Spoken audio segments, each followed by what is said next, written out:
오늘 누가복음 9장인데 지난주에 8장이 좀 덜 끝났어요. 8장 뒷부분을 좀 보고 하겠습니다.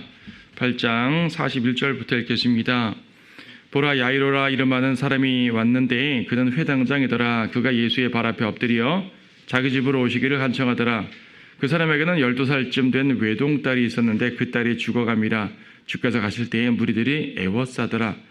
한편 12년 동안 유출병을 앓고 있는 한 여인이 있었는데 자기 생계비를 의사들에게 모두 썼으나 누구도 낫게 하지 못했더라. 그 여인이 주의 뒤로 와서 주의 옷단을 만지니 즉시 유출병이 멈추더라. 자, 이 짧은 본문 가운데서 두 가지 사건이 같이 벌어지고 있어요. 야이로의 딸, 회당장 야이로의 딸을 이제 막 죽었는데 죽은 아이를 살렸고, 또 그러는 과정에서 12년 동안 유출병에 걸렸던 한 여인을 또 치유하시는 장면이 등장합니다. 두 가지 사건이 지금 한꺼번에 이어지고 있죠. 가는 길에 벌어지는 겁니다. 여기서도 보면 주님께서 이제 이 여인의 믿음을 높이 사셨는데 이런 거죠. 예수님께서 쭉 이제 야이로의 집으로 가는 중에 무리들이 다 에워싸고 서로 밀치고 그러는 가운데 누군가 예수님 옷자락을 잡은 거예요. 사람들이 볼 때 밀치다 보니까 잡았죠. 예수님께서는 분명히 누가 의도적으로 잡은 거를 아신 거죠. 그 여인이 자기가 잡았는데 예수님께서 자기를 말씀하시는 줄 알고 곧바로 주님께 자신을 고백합니다. 47절 보니까 그 여인이 숨길 수 없음을 알고 떨며 나와서 주 앞에 엎드리니 자기가 무슨 연고로 주를 만졌으며 또 어떻게 해서 즉시 치유되었는가를 모든 사람들 앞에서 주께 밝히니라. 마가복음이나 마태복음 보게 되면 이 여인은 정말 그 예수님의 옷자락만 잡아도 낫게 된다는 그 믿음을 굳게 가졌던 거예요. 여기서도 강조하는 것은 믿음이에요. 앞에서 그런 제자들이 믿음 없음을 받지 않습니까?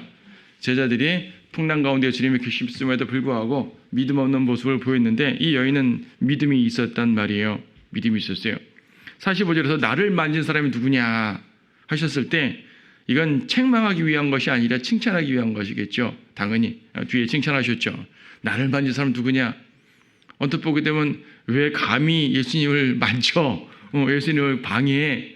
예수님은 한 번도 그렇게 말씀하신 적이 없어요. 오늘날 세상에 보게 되면 약간 좀 높은 위치에 있는 사람들 말입니다. 뭐 사단임도 좋고 정치인도 좋고 뭔가 위에 있는 사람들이란 사람들. 누구라도 그 사람이 앞길을 막게 되면은 감히 내 앞길을 막어, 감히 우리 누구님이 앞길을 막어, 뭐 이런 거 아니겠어요? 하지만 예수님이 한 번도 그러지 않으셨다는 얘기죠. 누군가 앞에 와서 엎드리게 되면 길을 막는다 뭐라 하지 않으시고 그래 뭐 때문에 그러느냐 자비롭게 물으시고요.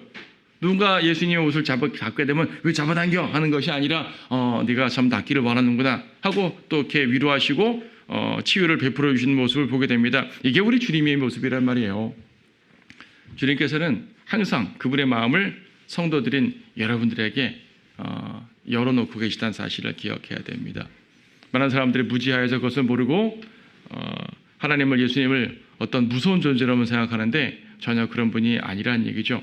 자, 그렇게 해서 이제 여인은 치유받았어요. 그리고 이제 회당장 야이로의 집으로 왔는데 가는 도중에 아이가 죽습니다.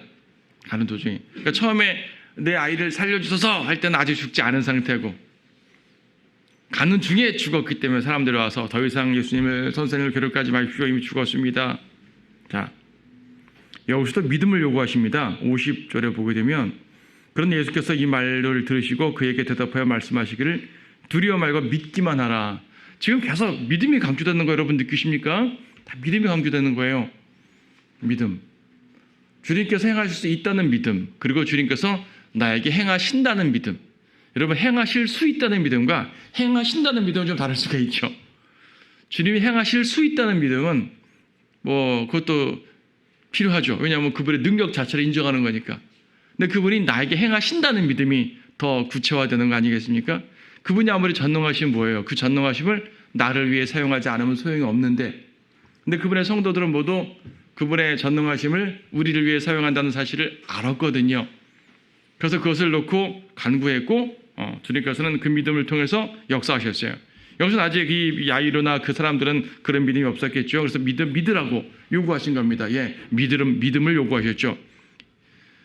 앞에 7장에 보게 되면 백부장은 어땠어요? 백부장은 우리 집에 올 필요도 없어요. 집에 오시지 말고 그냥 말씀만 하면 낫겠습니다. 그렇죠?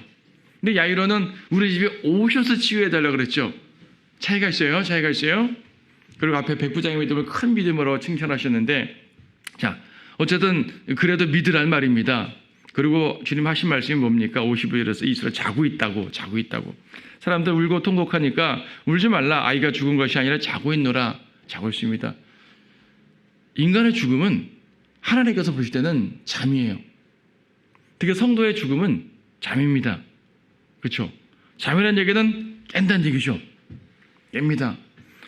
요한복음 11장을 나사로가 죽었을 때도 예수님께서 가서 깨우러 가자. 제자들은 잠들었으면 깨면 당연히 되겠죠. 뭐가 문제입니까? 좀 아팠다가 깨면 되는 거죠. 그런데 예수님께서는 그가 죽었고 그러나 깨운다고 말씀하셨거든요. 죽음은 잠입니다. 특히 성도의 죽음은 잠입니다. 네. 왜 잠입니까? 잠은 반드시 깨어나죠. 깨지 않으면 잠이 아니죠. 깨니까 잠인 거죠. 깬다는 얘기예요. 분명 깹니다. 성경에서 보여주는 세 가지 이 죽은 자 살리신 사건들, 나인성 과부의 아들, 그리고 야이로의 딸, 나사로, 이 모습은 모두 약간의 양상들은 다르지만 결과적으로 이처럼 부활한다. 이처럼 잠에서 깬다는 것을 보여주는 것이죠. 그리고 예수님께서 무엇보다 죽은 자를 살리시는 생명의 주이심을 알려주는 거죠. 아니 보세요. 아담에게 흙으로 만들어가지고 흙덩어리 아무것도 아니잖아요. 잘 만든 예술품일지 모르지만 생명이 없어요. 그런데 그 아담에게 죽은 것 같은 아담에게 호흡을 불어넣으셔 생명을 주신 그 하나님의 능력과 죽은 자를 부활시키는 그 능력이 다릅니까? 본질적으로 같잖아요. 그렇죠? 네. 흙에다가 생명을 불어넣으신 하나님의 능력은 죽은 자를 살리는 능력과 동일한 능력입니다. 바로 생명의 능력이죠. 이 생명의 능력은 창조의 능력이기도 해요. 창조하실 때 주님 다 생명을 불어넣어 주셨잖아요. 바다의 물고기, 공중의 새, 들의 짐승들, 인간까지 생명. 그래서 예수님께서 요한복음에서 오실 때 예수님은 빛이라고 말씀하시고 생명이라고 말씀하시잖아요. 주님은 생명의 주님이십니다. 그래서 이제 생명을 주시는 것이고 우리가 구원받을 때 영적으로 죽어있는 우리에게 또 생명을 주셔서 우리를 구원받게 하셨지 않습니까? 거듭남이라고 그러죠. 태어남. 그래서 영적으로 살아나는 거나 또 앞으로 실제적으로 살아나는 거나 모두 예수 그리스도의 생명의 능력이라는 본질적으로 같은 능력이 발휘되는 거예요. 주님은 자신의 생명의 주라는 사실을 이처럼 여러 가지 상황에서 보여주시는 것이죠. 여보는 예수님께서 알리지 말라 그랬어요. 56절에서 아무에게도 일어난 일을 말하지 말라. 주님은 은밀하게 이 일을 이루셨거든요. 특히 제자들도 12제자들 다 들어간 것이 아니라 베드로, 야고보, 요한 그리고 부모만 딱 데리고 들어가서. 하지만 이것은 뭐냐면 어차피 치유하는 과정은 소수만 보았지만 아이가 죽은 건 모두가 알아요. 그 집안에는 모두가 알죠. 그러니까 아마 아이가 죽지 않았는데 잘 이렇게 의학적으로 깨웠을 거야. 이렇게 생각할 만한 사람은 아무도 없는 거예요. 오히려 예수님이 자고 있다라고 말씀하셨음에도 불구하고 사람들은 죽었다라고 말했으니까 그 아이가 죽은 것은 모두가 아는 사실이거든요. 모두가 아는 사실이에요. 아무리 예수님께서 은밀하게 일을 이루시려고 해도요. 모두가 알게 되어 있습니다. 이 아이가 죽었다가 살아났다는 사실을 모두가 압니다. 한편 앞에서 지난주에 보았던 그 누구예요? 마귀 들린 사람, 무덤에서 치유받은 마귀 들린 사람 말이에요. 이 사람이 치유받은 다음에 예수님께 나 주님 따라가겠습니다 그랬더니 나를 따라오지 말고 39절에 뭐라고 하셨습니까? 내 집으로 돌아가서 하나님께서 너에게 얼마나 큰 일을 하셨는 것을 말하라 그랬잖아요. 여기서 말하라, 여기서 말하지 말라 그랬어요. 예수님의 많은 사역 중에서 의도적으로 말하지 말라고 말씀하신 것도 있고 말하라고 말씀하신 것도 있는데 특히 여기서는 아무리 숨기려고 해도 결코 숨길 수 없는 그분의 능력을 보여주는 것이고요. 앞에 39절에서 말하라 하는 것은 예수님을 막 증거한다는 떠들고 다니라는 개념보다도 뭐라고 되어 있어요? 하나님께서 너에게 얼마나 큰 일을 하셨는가를 말하라는 것이거든요. 주님께서 이루신 것을 말하라는 거예요. 여러분에게 간증을 하란 말이에요. 복음을 전할 때도 그냥 무조건 물론 복음은 성경 말씀 갖고 전하는 거죠. 하지만요. 그냥 객관적으로 말하는 것과 주님이 나 같은 죄인을 살려주셨다고 말하는 것은 받아들이는 강도가 다르죠. 여러분 거리에서라든지 뭐 이런 데서 전도할 때는 그 사람이 나를 모르는 사람을 만나는 거니까 말씀만 갖고 전하죠. 하지만 여러분 아는 사람들에게 복음을 전할 때 말입니다. 이분들에게 성경 말씀만 갖고 하면 다 되나요? 그렇지 않잖아요. 그 사람은 내 삶을 알거든요. 내 삶이 변화되는 것을 보면 하나님 역사하시는 걸 분명히 아는 거죠.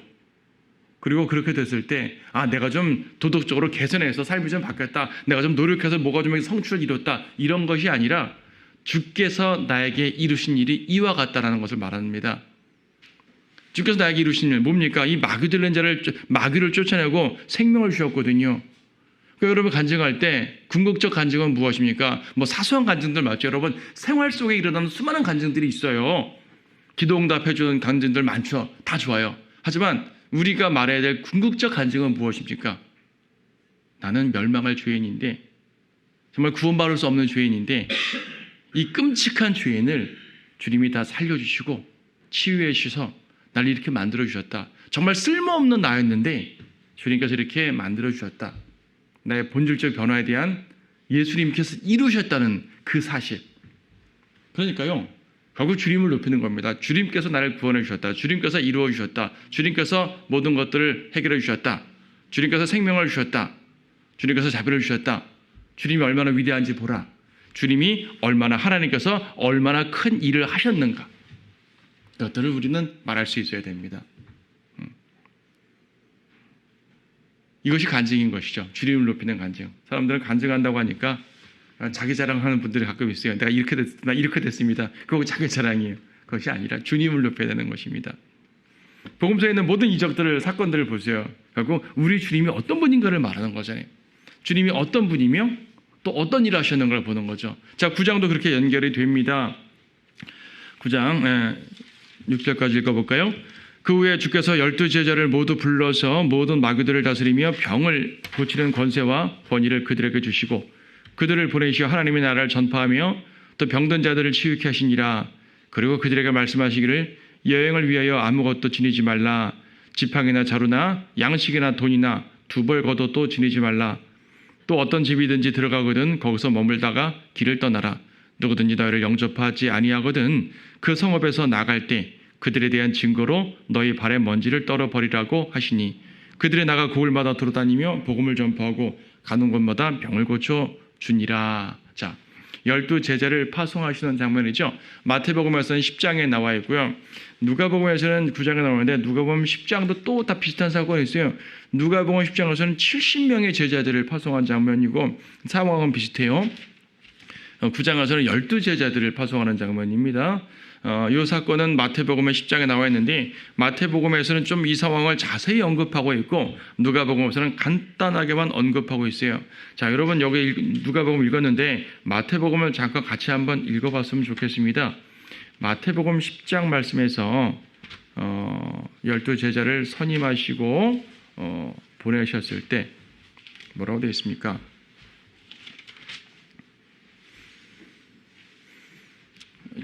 마태복음 10장 5절에서 예수께서 이 12를 보내시면서 그들에게 명령하여 말씀하시기를 이방인들의 길로도 가지 말고 또 사마리아에 있는 성읍에도 들어가지 말라고 되어 있습니다. 다만 이스라엘 집에 잃어버린 양에게로 가라 그랬습니다. 지금요, 이 누가복음은 그 수신자가 데오빌로라는 이방인이에요. 이방인에게 지금 누가복음이라는 긴 서신을 써 보내고 있으면서 주님이 복음을 전하셨는데 이방인들에게 가지 말라 그랬다. 이렇게 하면 되겠습니까? 그리고 누가복음 지금 우리가 9장을 보고 있는데 저 뒤에 10장 보게 되면 예수님이 사마리아 사람들에게 복음을 전하는, 그러니까 사마리아 사람들을 만나는 장면이 나와요. 직접 복음 전하는 거 아니고 사마리아인들 만나는 장면이 나오는데 지금 마태복음에서 사마리아에 있는 성읍으로 들어가지 말라 그랬어요. 지금 누가복음의 상황에서 마태복음 상황을 그대로 적용하게 되면은 좀 아니에요. 특히 마태복음에서는 이스라엘 집에 잃어버린 양에게로 오라, 오직 유대인에게만 가라고 말씀하셨는데 그리고 천국이 가까웠다고 말합니다. 자, 누가복음과 차이를 좀 느끼시겠죠? 누가복음에서는 이방인을 금지한다는 이런 표현이 나오지 않고요. 또 마태복음에서는 천국, 이 천국이 가까웠다. 천국 복음을 전하라고 하셨는데 여기서는 하나님 나라를 전파하라고 말씀했다고 나오죠. 약간 차이가 있습니다. 어쨌든 누가복음에서는 대상의 제한이 없어요. 대상에 제한 두지 않고 말하고 있습니다. 마태복음에서는 대상의 제한을 두고 말하고 있고 누가복음은 그렇게 말씀하지 않죠. 자, 하나님의 나라. 우리가 뭐 다른 시간을 통해서 종종 말씀드리겠지만요. 성경에 특히 복음서에 천국과 하나님의 나라 두 가지의 서로 다른 표현이 있는 거 잘 아시지 않습니까? 여러분이 이제 기본적으로 구분하는 게 뭐냐면 천국은 물리적인 왕국, 즉 주님이 오셔서 다스리는 메시아 왕국, 메시아 왕국을 천국이라고 표현합니다. 그리고 하나님의 나라는 지금 우리에게 이루어지는 영적인 왕국, 거둔다면 들어간다 그러니까요. 여러분들은 이미 하나님의 나라에 들어가 있는 것이고, 근데 천국은 미래에 오는 것이고, 우리는 영적인 나라에 들어가 있고 앞으로 주님 재림하셔서 물리적인 온 세상을 직접 왕으로 통치하시니까 그런 나라가 이루어질 것이고, 이렇게 구분을 하잖아요. 하는데 이 구분은 마태복음에서만 나오는 구분이에요. 사실 마태복음에는 천국이라는 용어와 하나님의 나라는 용어가 둘 다 나와요.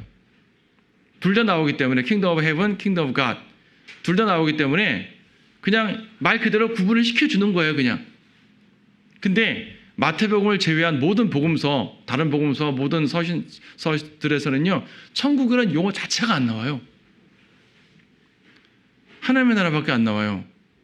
그러면 마태복음을 제외한 다른 복음서나 서신서는 주님의 재림도 말하지 않고 천인왕 것도 말하지 않고 메시아 왕국 언급하지 않는 것인가? 아니요. 다른 복음서나 서신서들도 메시아 왕국, 즉 물리적인 왕국을 말해요. 말하는데 천국이라는 용어를 안 써요. 하나님의 나라라는 용어를 쓴다고요. 그럼 어떻게 되죠?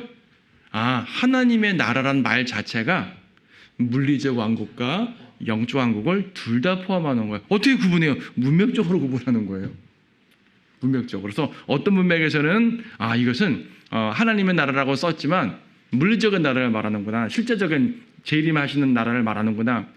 이 구절은 문맥적으로 영적인 나라를 말하는 거예요. 예를 들어서 요한복음 3장에서 거듭나면 하나님 나라로 들어간다고 했을 때 이거는 영적인 나라를 말하는 거거든요. 우리가 현재 들어가는 거. 그런가 하면 갈라디아서 5장 같은 경우에 죄들을 쭉 죄의 목록을 말씀하신 다음에 이러한 죄들을 짓는 사람들은 하나님의 나라를 상속받을 수 없다고 말하는 걸 보면 이거는 천국에서 메시아 왕국에서 천인왕국에서 유업이 없다는 것으로 이해할 수가 있죠. 누가복음에서 하나님 나라는 뭘까요? 지금요 마태복음과 다른 사건이 아니고 같은 사건이잖아요. 같은 사건입니다. 같은 사건을 약간 표현을 달리했지만 같은 사건인 걸 보니 여기서도 말하는 게 문맥적으로는 물리적인 왕국을 말하는 게 맞아요. 누가복음에서도. 왜냐하면 이어지는 내용들에서 표적을 말하잖아요. 앞에서 1절에서 표적을 말하지 않습니까? 병든 자들 고쳐주고 마귀들을 다스리고 쫓아내고 이런 것들. 하나님의 나라 복음을 전할 때 이런 표적들이 나오질 않아요. 사도행전 초기엔 종종 나왔지만 여러분 복음 전하는 거, 여러분 천국 복음 전해요? 하나님 나라 복음 전해요? 우리 하나님 나라 복음 전하죠. 하나님 나라 복음 전할 때 이런 치유 표적이 있습니까? 없습니까? 없잖아요. 없어도 구원 받잖아요. 그렇죠? 여기서는 이런 표적들이 나온다 그래요. 그러니까 문맥적으로는 물리적 왕국, 천국을 말하는 게 맞아요. 그럼에도 불구하고 하나님께서 누가복음에서 하나님의 나라라는 표현을 의도적으로 쓰시고 또 이방인들에 대한 제한인 그런 말을 쓰지 않으시고, 그렇죠? 유대인에게만 가라 이런 표현 쓰시지 않으시고, 이런 내용들이 다 뭐예요?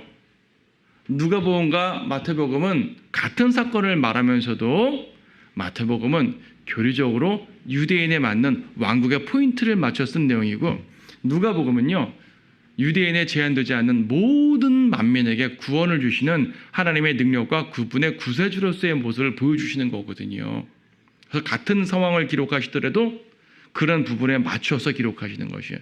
이게 성령님의 기록이에요. 성령님의 영감으로 그분의 의도를 이렇게 기록하신 거예요. 누가라는 그 인간 저자가 상황을 변개시켜서 막 쓴 게 아니라 성령님께서 그러한 의도로 쓰였다는 얘기죠. 모든 사람들이 듣고 구원받으라고, 모든 사람들이 하나님의 나라의 그 능력을 맛보고 그 하나님의 나라 안에서 구원받고 하나님의 나라 안에서 살아가도록 하는 것이 그분의 목적이기 때문에 그렇습니다. 그래서요 우리는 누가복음을 통해서 다른 마태복음과 좀 다르게 죄인들의 구원에 대해서 초점을 맞추는 내용들을 많이 보게 되고요. 예수님 그분이 누구신가에 대한 포인트를 더 많이 보게 돼요. 그래서 복음 전파할 때는 마태복음보다는 누가복음이나 요한복음이 훨씬 더 자연스러운 이유가 바로 거기에 있습니다. 영적인 적용도 더욱더 그렇게 되는 거죠. 자, 그래서요. 여기서 이제 6절에서 복음을 전파하고 제자들이 가는 곳마다 병을 고쳐준다고 했습니다. 이것이 제자들을 당시의 상황으로 보게 되면은요, 제자들이 이러한 권세를 받았다고 계속 행한 게 아니에요. 일시적으로 한 겁니다. 말하자면 앞으로 너희들이 이런 일을 할 텐데 일단 경험해봐. 이런 거야. 앞으로 너희들 이렇게 해야 돼. 왜냐하면 제자들이 이날 이후로 계속 병고침의 권세라든지 마귀 쫓는 이런 능력을 갖고 있다는 것이 아니거든요. 저 뒤에 다음 장면 보게 되면 예수님께서 변형산 산 위에 올라가 계셨다가 내려올 때 산 밑에 있는 남아있는 제자들이 마귀 들린 자 하나 치유하지 못하고 쩔쩔매는 모습이 나와요. 그러니까 이 사람들은 이런 표적들을 계속 갖고 있던 것이 아니에요. 일시적으로 주님께서 알려주시는 거죠. 자, 앞으로 너희가 이런 일을 할 거야. 그렇죠? 그리고 그 일이 언제 이루어졌습니까? 사도행전에서 이루어졌죠. 사도행전에서 정식으로 성령님께서 임하시고 나서 성령을 받고 나서 그들은 표적도 행했습니다. 물론 오늘날은 표적이 사라졌지만은 당시에는 표적이 필요했었으니까 표적도 행하게 하시고 복음도 전파하게 하시고 하나님의 나라의 복음이라는 것이 앞으로 이제 누가복음의 이 시점을 기준으로 말할 때 하나님 나라의 복음이라는 것이 앞으로 향후 2000년 동안 계속 전파될 거 아니겠어요? 예수님이 누구시며 그분이 어떤 큰 일을 하셨는지를 누가복음 기준으로 향후 2000년 동안 계속 전파될 거 아니겠어요? 그 일의 시작을 제자들에게 알려주시는 것이에요. 너희가 앞으로 이렇게 복음을 전해야 돼라는 거죠. 이따 오후에 교회사 특강 가운데서 사도들의 모습을 좀 볼 텐데 사도성에 대한 모습 볼 텐데 그때도 좀 강조드리겠지만 많은 사람들은 사도성에 대해서 어떤 외적인 표적 같은 것만 보는데 사실 주님께서 사도들에게 정말 말씀하시는 것은 뭐냐면 복음을 전하라는 것이었거든요. 자, 내가 3년 동안 너희들 잘 가르쳤어. 근데 난 떠날 거야. 물론 영으로는 너희와 함께 하겠지만 몸으로는 떠날 거야. 너희들은 내가 없는 삶을 살아야 돼. 그때 너희는 어떻게 해야 돼? 내가 한 것처럼 해야 돼. 그것이 뭐예요? 제자의 길, 십자가를 지고 주님을 따르는 것과 더불어서 주님께서 그토록 하시고자 했던 것, 즉 복음 전파라는 것입니다. 하나님의 나라를 전파하는 것입니다. 그리고 그것이 오늘 우리에게도 동일한 이제 사명으로서 주어진 것이죠. 그래서 이제 이런 그 제자 파송에 대한 구절들을 단지 교리적으로 저거는 뭐 천국 복음이니까 저건 예수님 공생의 시대니까라고 남의 일로 이렇게 생각해서는 안 돼요. 다 우리와 연관된 것이고 우리에게 요구하시는 것이 무엇인지를 항상 기억하면서 하나님의 말씀을 초점 맞춰서 볼 줄 알아야 됩니다. 그래서 사람들은 어떻게 반응을 했죠? 7절, 8절 보게 되면 사람들은 8절에서 엘리야가 나타났다. 요한이 나타났다. 침례인 요한이 나타났다. 엘리야가 나타났다. 이게 선지자들이 나타났다. 이 말은 저 뒤에 19절에 또 한 번 나오니까 19절 할 때 다시 보도록 하죠.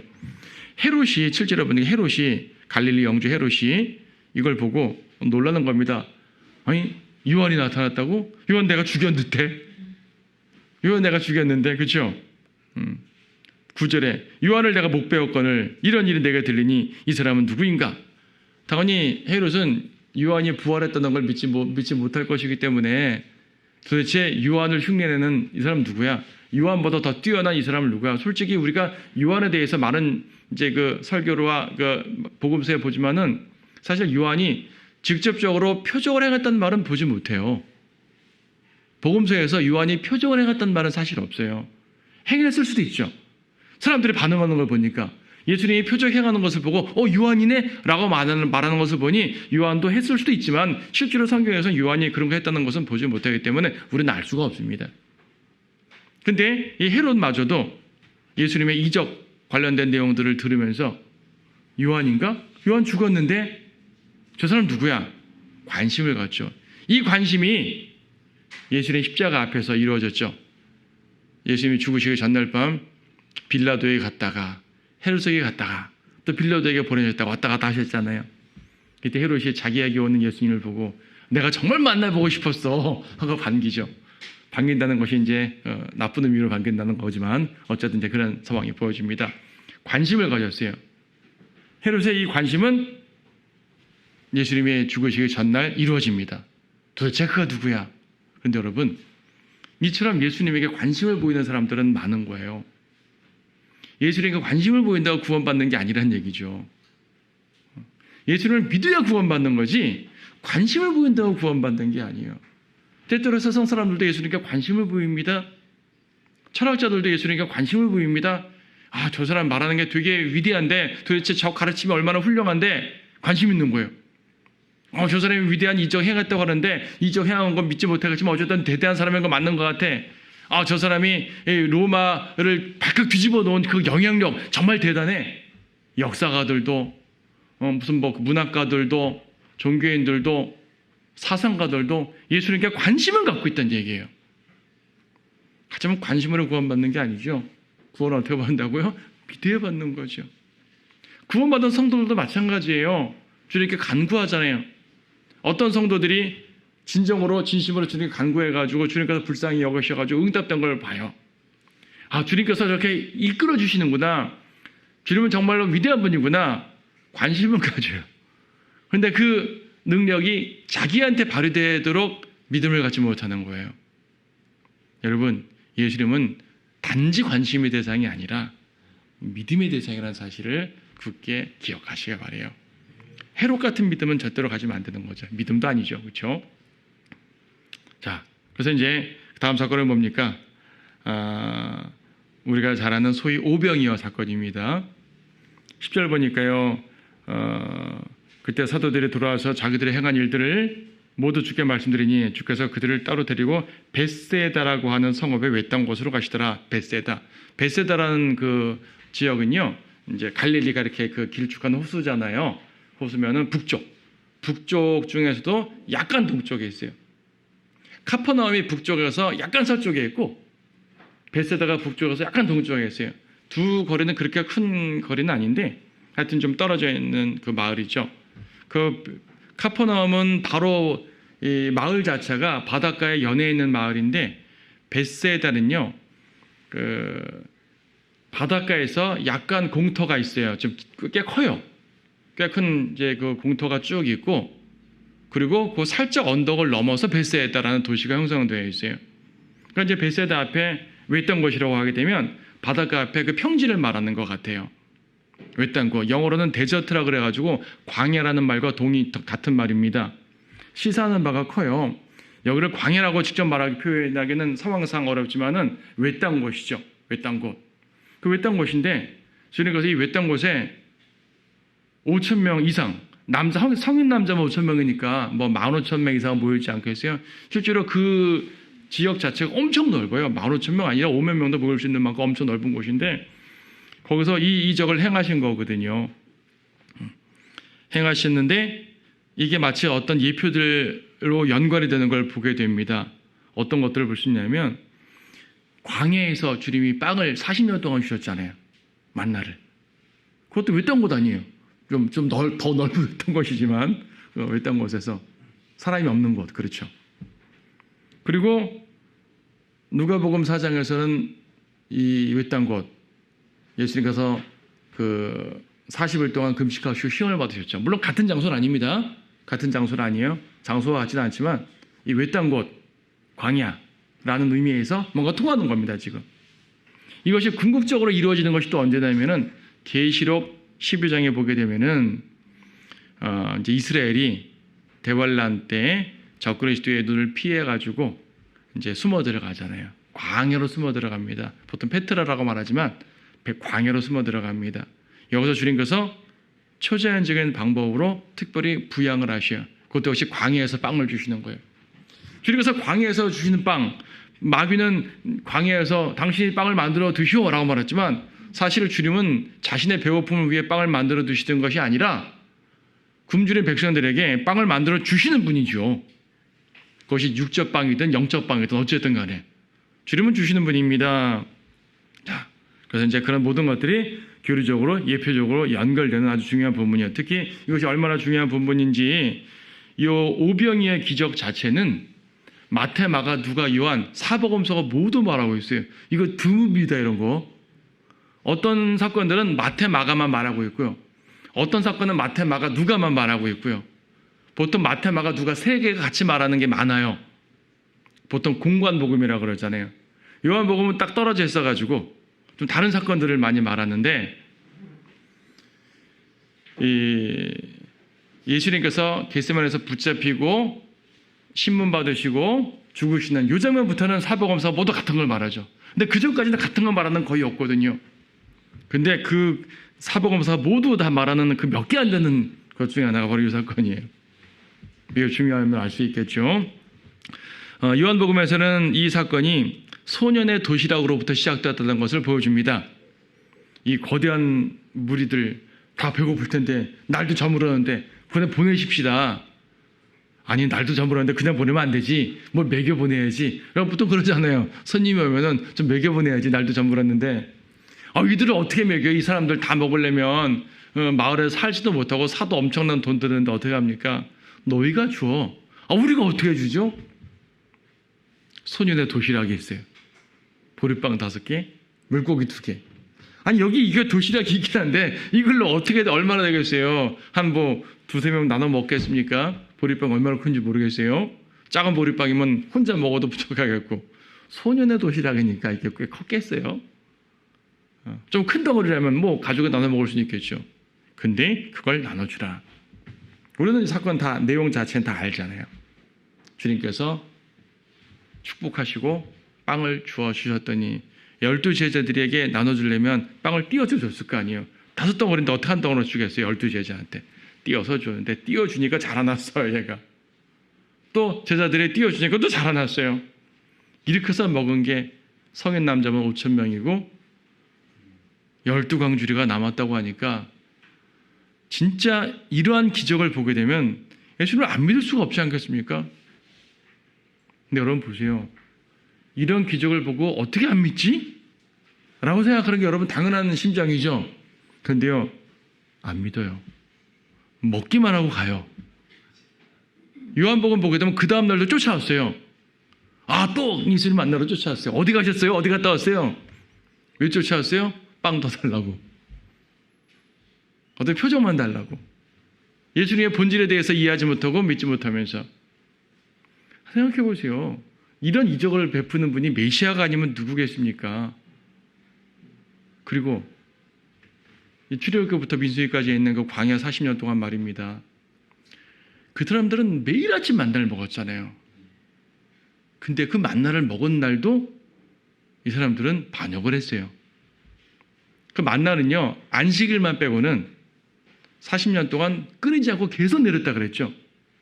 그들이 죄진 날은 내리지 않았더라. 이런 말 없습니다.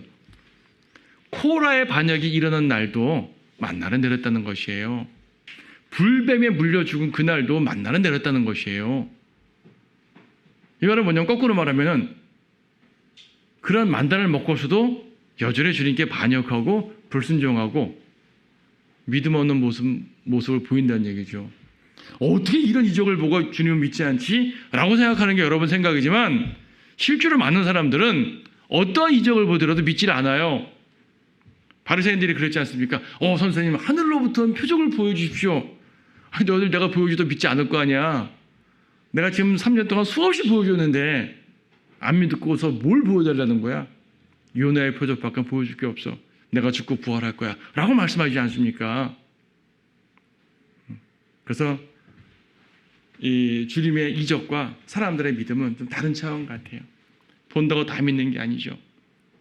그러므로 믿음을 요구하신 주님, 그 주님의 명령에 따라 믿음을 구사한 우리들 얼마나 행복하고 복된 성도들인지 모릅니다.